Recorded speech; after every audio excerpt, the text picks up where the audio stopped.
श्रींच्या कृपेने सरोदे लेआउट येथील श्री दत्त मंदिर जुनी वस्ती येथे श्री नर्मदेश्वर महादेव लिंगाची प्राणप्रतिष्ठा तसेच नव्या मंदिर निर्मितीनिमित्त भव्य श्री शिव महापुराण कथा आणि विविध धार्मिक कार्यक्रमाचं आयोजन करण्यात आलं आहे। हा धार्मिक सोहळा रविवार दिनांक 8 फेब्रुवारी ते सोमवार दिनांक 16 फेब्रुवारी 2026 दरम्यान पार पडत आहे।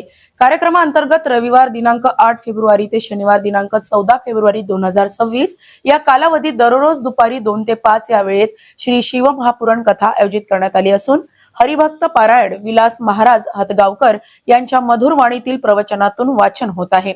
या आध्यात्मिक पर्वाचा लाभ भाविकांनी घ्यावा असे आवाहन आयोजकांनी केले आहे। शुक्रवार दिनांक 13 फेब्रुवारी 2026 रोजी सकाळी 9 ते 12 वाजता पीठ स्थापना, पीठ पूजन, मूर्ती न्यास, मूर्तीवास तसेच अग्नी स्थापना हे विधी पार पडणार आहेत। शनिवारी दिनांक 14 फेब्रुवारी रोजी सकाळी 9 ते 12 वाजता पीठ पूजन, हवन व इतर धार्मिक कार्यक्रमाचं आयोजन करण्यात आलं आहे। दिनांक 15 फेब्रुवारी रोजी सकाळी 7 वाजता मूर्ती स्थापना, कलश स्थापना, नैवेद्य पूर्णाहुती व आरती होणार आहे। सोमवार दिनांक 16 फेब्रुवारी रोजी 12 ते 3 या वेळेत महाप्रसादाचं आयोजन करण्यात आलं आहे। सदर धार्मिक सोहळा सरोदे लेआउट, श्री दत्त मंदिर जुनी वस्ती मूर्तिजापूर येथे विश्वस्त मंडळ श्री दत्त मंदिर संस्थान यांच्या वतीने आयोजित करण्यात आला आहे।